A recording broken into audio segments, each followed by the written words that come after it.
Good morning boys. बच्चों, जैसा कि आप जानते थे पहले जो बुक हमारे यहाँ फर्स्ट ईयर में चलती थी अब वो चेंज हो गई है। आपकी यूपी बोर्ड की अंग्रेजी की किताब बदल गई है। अब न्यू बुक आ गई है एनसीईआरटी पैटर्न की हॉर्नबिल टेक्स्ट बुक, जिसमें कि आपके पुराने जितने भी सिलेबस थे जो पुराने बच्चे हमारे पढ़े अब वो बदल दिए गए हैं।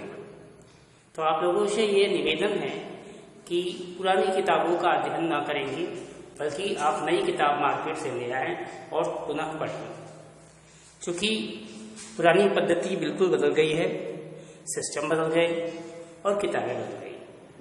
तो आपको मेरी बात को ध्यान देना पड़ेगा बच्चों कि अब कैसे आपको अध्ययन करना है और नई किताब से आपको अध्ययन करना है, क्योंकि ज़्यादातर बच्चों को ये नहीं पता है कि अंग्रेजी की ये किताब बिल्कुल ही बदल गई है। इसलिए ज़रूरी है कि आप ये जान लें कि वो किताब बदल गई है, अपने दिमाग में बना लें। पुराने बच्चों से आप जानकारी लेंगे तो आपको वही किताब मिलेगी, क्योंकि जो बच्चे फर्स्ट ईयर में पढ़े वो सेकेंड ईयर में गए, 10th वाले फर्स्ट ईयर में आए, तो उनको ये लगता है कि वही पुरानी किताब सर आप ये अलग पढ़ा रहे हैं। तो ऐसा नहीं होना चाहिए। आपको ये जानकारी के लिए पहले मैं ये बता रहा हूँ कि वो किताब बदल गई है पूर्ण रूप से। आपको अब ये नई किताब हॉर्नबिल आई है जो एनसीईआरटी पैटर्न है, और इसमें प्रोज जितनी भी है, अब देखिए 8 चैप्टर आपके पास है रीडिंग स्किल्स, और इसमें सप्लीमेंट्री दिया है आपका 8 चैप्टर ये भी है जो आपको पढ़ना है। तो इसमें आपको ध्यान रखना है कि इन चैप्टर्स को अकॉर्डिंग टू मी, अगर आपको कहीं भी कोई दिक्कत हो रही है तो ये सारी बुक्स के नाम और new English book for first year,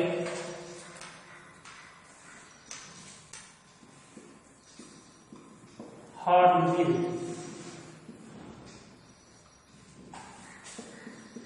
NCERT pattern, ये बुक आपको लगेगी।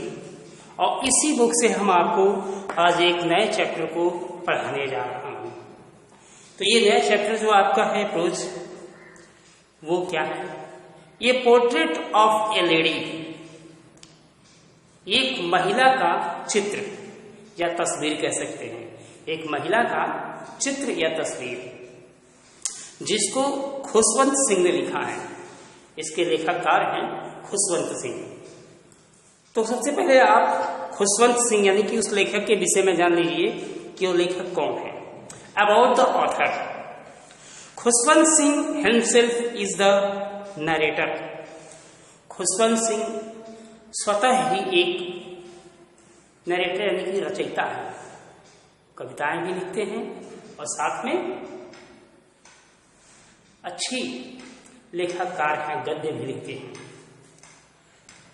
He was born in Hadali, Punjab on 2 फरवरी 1915। उनका जन्म 2 फरवरी 1915 पंजाब के हदाली गांव में हुआ था। His parents left him with his grandmother when they went to live in the city। जब उनके माता पिता शहर में रहने के लिए जाने लगे तो उन्होंने अब उनके दादी के पास छोड़ दिया। He was a re-owned author। वह बिल्कुल नए तरीके की यानी कि नए तरीके के लेखक थे। He was a great journalist, politician and lawyer। वह बहुत ही महान पत्रकार, राजनीतिज्ञ और अधिवक्ता अर्थात वकील थे। He began his writing in 1956। when he wrote the novel Train to Pakistan. उन्होंने अपना लेखन 1956 से प्रारंभ किया, जब उन्होंने एक लेखन लिखा जिसका नाम था train to Pakistan. He left this world for heaven on 20th March 2014. उन्होंने 20 मार्च 2014 को इस दुनिया को छोड़कर स्वर्ग चले गए, अर्थात उनका देहवासन हो गया. About the ration. अब इस पाठ के विषय में आप जानें, इस पाठ में क्या चीज बताया गया है, यानी लेखक ने क्या लिखा है. In the portrait of a lady, Khushwant Singh described a graphic paint picture of his grandmother. Khushwant Singh ने एक महिला की तस्वीर के विषय में लिखा. उस महिला की तस्वीर की दर्द भरी तस्वीर के बारे में लिखा, दर्द भरी तस्वीर की विषय में लिखा जो उनके दादी जी का था. He and his grandmother lived in their village home when he was a small child. Khushwant Singh अर्थात लेखक की बात हो रही है, यानी कि वह यानी खुशवंत सिंह और उनकी दादी अपने उसी गांव में एक साथ रहते थे. She was a religious lady. यानी किसकी बात हो रही है? उनकी दादी की. वह एक धार्मिक महिला थी. She always could move her lips in a silent prayer. उनके जब भी वाणी निकलती तो सिर्फ भगवान की आराधना में निकलती थी. उनके जब भी बातें निकलती या विचार निकलते तो भगवान की आराधना में निकलते थे. She died with prayer on her lips and rosary in her hand. वो जब मरी तो भगवान की प्रार्थना में ही उनके हाथ उठे हुए थे. Now let's read about love. अब हम उनके प्रेम के विषय में पढ़ेंगे. डिवोशन, उनकी प्रदत्तता, जैसे कहते हैं कि उनका कैलिबर कह सकते हैं दूसरे शब्दों में, कि उनकी क्षमता यानी कि ईश्वर के प्रति उनका त्याग, and emotion in the story, और उनका भावनाएं. इस कहानी में उनकी भावनाओं को भी पढ़ेंगे. आइए हम शुरू करते हैं. My grand mother, like everybody's grand mother, was and old women. मेरी दादी माँ सबकी दादी माँ की तरह ही थी. सबकी दादी माँ की तरह ही एक महिला थी. She had been old and wrinkled for 20 years that I had known her. 20 वर्ष में जब से मैंने उन्हें देखा, वह बूढ़ी झुर्रियों से भरी हुई थी. वह बूढ़ी तथा झुर्रियों से भरी हुई थी. People said that she had once been young and pretty and had even had a husband, but that was hard to believe. लोग कहते थे कि वह कभी युवती तथा सुंदर, लोग कहते थे कभी वो युवती तथा सुंदर थी तथा उसका पति भी था, लेकिन इस पर विश्वास करना बड़ा मुश्किल था.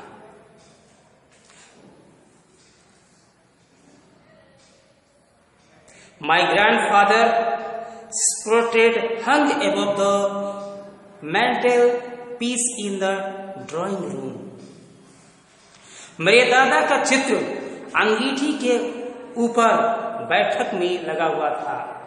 मेंटल पीस अर्थात अंगीठी. अंगीठी जानते हैं जिसमें आग जलाई जाती है, उसको बोलते हैं अंगीठी. यानी मेरे दादाजी की तस्वीर उस अंगीठी के ऊपर कक्ष में लटकी हुई थी. बैठक कक्ष, ड्राइंग रूम होता है बैठक कक्ष, यानी उस कक्ष में लटकी हुई थी.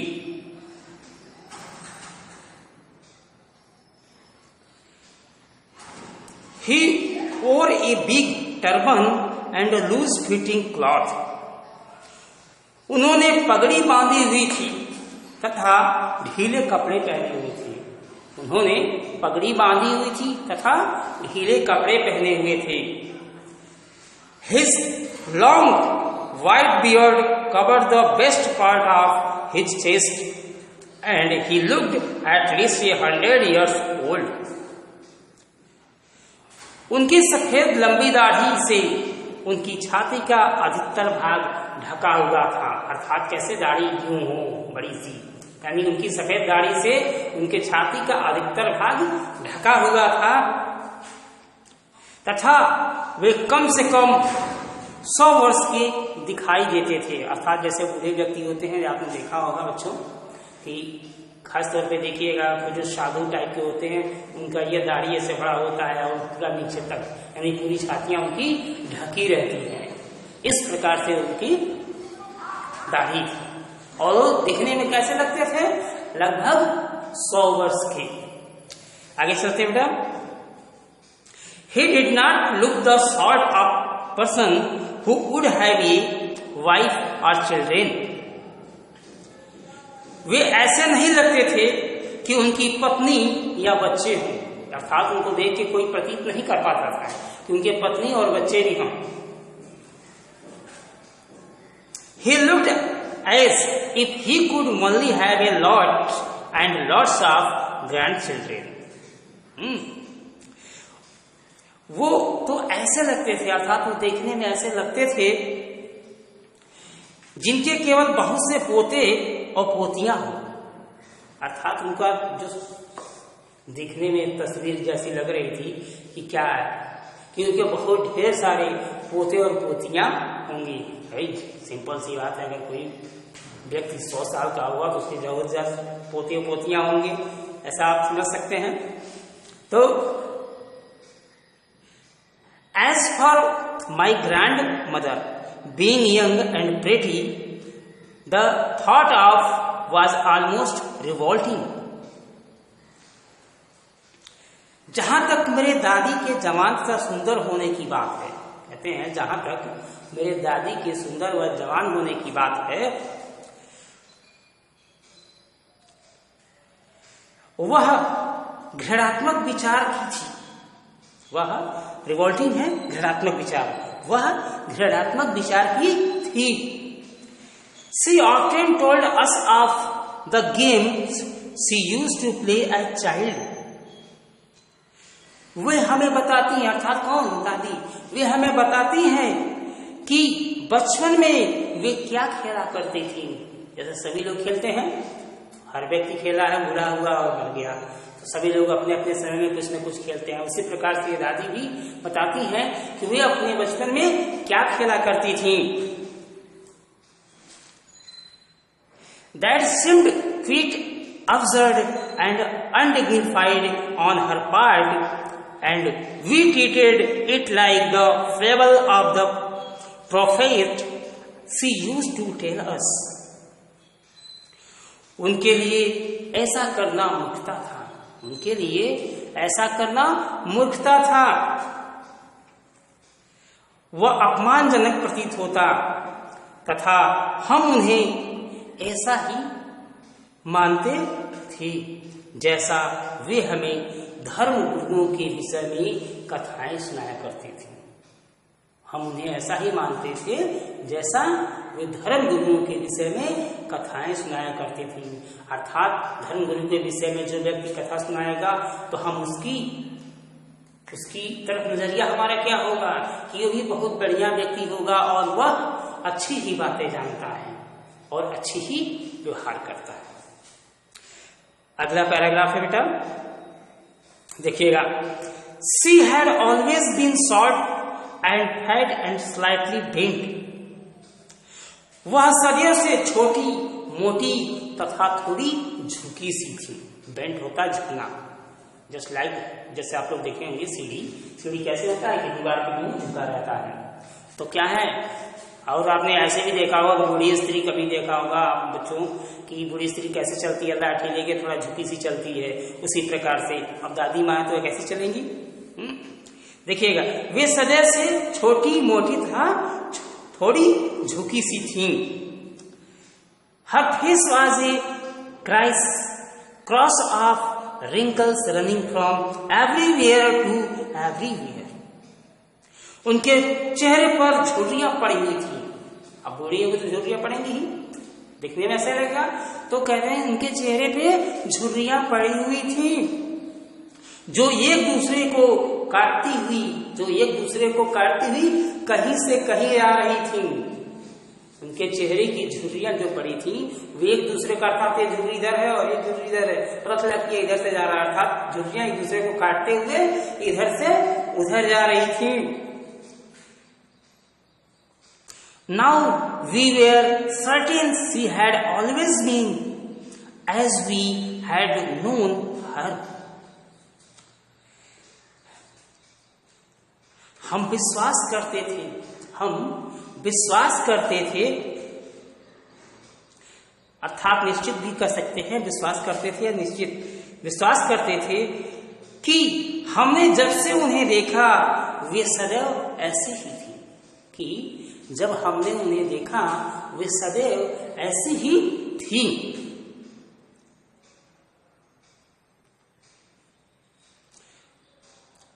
Old, so terribly old that she could not have grown older and had stayed at the same age for 20 years. वह बूढ़ी थी, वह इतनी बूढ़ी थी, आप देखते हैं, वह इतनी बूढ़ी थी कि और बूढ़ी नहीं हो सकती हैं। अर्थात बुढ़ापे से बुढ़ापा कुछ नहीं होता है, जिसको हम एक ही रूप में पिछले 20 सालों से देखेंगे तो बूढ़ा ही कहेंगे, और उससे बूढ़ा क्या होगा वो, और उससे बूढ़ा होने का मतलब क्या है, वो इस जहां से को छोड़ के स्वर्ग को चला जाए। तथा 20 वर्ष से उनको मैं उसी दशा में, अर्थात उसी बूढ़े रूप में देख रहा था।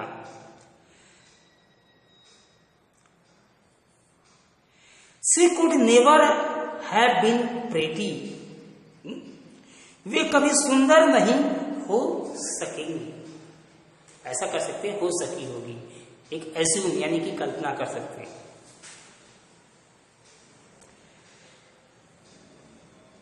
But she was always beautiful. लेकिन वह सुंदर थी।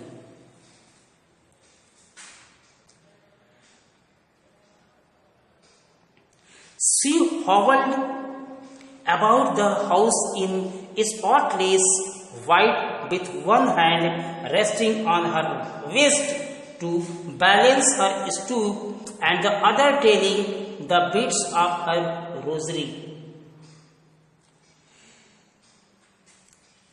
वे घर में बेदाग सफेद कपड़े पहनकर लंगड़ा कर चलती थी।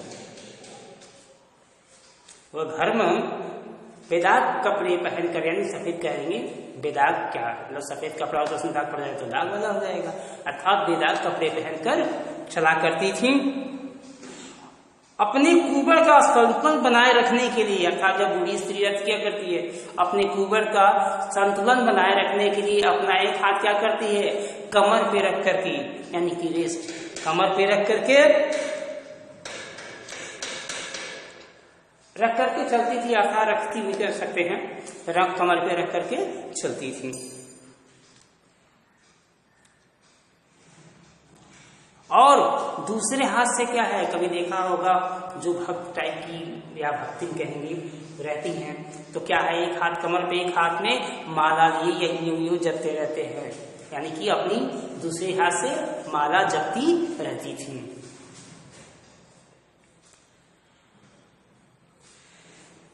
Her silver locks were scattered untidily over her pale, puckered face, and her lips constantly moved in inaudibly prayer. कह रहे हैं कि उनके चांदी जैसे बाल,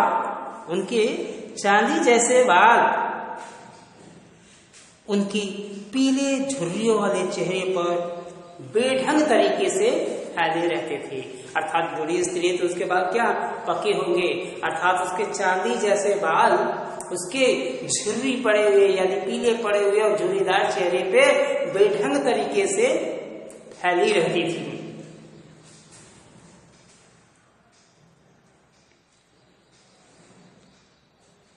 वह उनके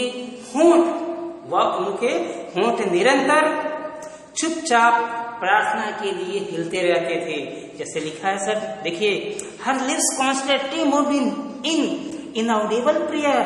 अर्थात क्या हुआ, उनके होंठ निरंतर ईश्वर की प्रार्थना में हिलते रहते थे, अर्थात ईश्वर की प्रार्थना करती रहती थी। Yes, she was beautiful, she was like the winter landscape in the mountains. Yes, she was beautiful, हाँ वह सुंदर थी। She was like the winter landscape in the mountains. वे शीतकाल में पहाड़ी भूदृश्य थी। भूदृश्य मतलब वो कैसे दिखती थी, जैसे आप देखते होंगे पहाड़ पे ठंडी के मौसम में बर्फ जमे होते हैं, तो उसी प्रकार से भूदृश्य की तरह अर्थात पहाड़ के भूदृश्य की तरह दिखती थी। And an expanse of pure white serenity, breathing, peace and contentment. स्वच्छ श्वेत शांत फैला हुआ क्षेत्र जहां शांति तथा संतोष का वातावरण, यानी कि कैसा हो, देखिए क्या कह रहा है, expanse of pure white serenity, breathing peace, जहां पे ठंडी सांस लेते हैं कि आराम से रहते हैं, एंड कॉन्टेंटमेंट, और जहां पर देखिए पूरा शांति का वातावरण हो, पूरा शांति का वातावरण हो। चलिए बेटा, आज हम इसी को समाप्त कर रहे हैं। नेक्स्ट डे इसके आगे की क्लासेस को हम कंटिन्यू करेंगे। और आप लोग, जब आपको ये वीडियो प्राप्त होगा तो आप ध्यान रखिएगा बेटा कि आपको पहले भी मैंने बताया और अभी भी बता रहा हूँ, आप लोग नई किताबों को मार्केट में आ गई है, खरीद लीजिए। बुक का नाम फर्स्ट ईयर इंग्लिश, जिसका टेक्स्ट बुक को आप कहेंगे एनसीईआरटी पैटर्न, उनको हॉर्नबिल की बुक चाहिए। ठीक, हम इसी पे आज समाप्त कर रहे हैं बेटा, और नेक्स्ट डे अगली क्लास हम लेंगे।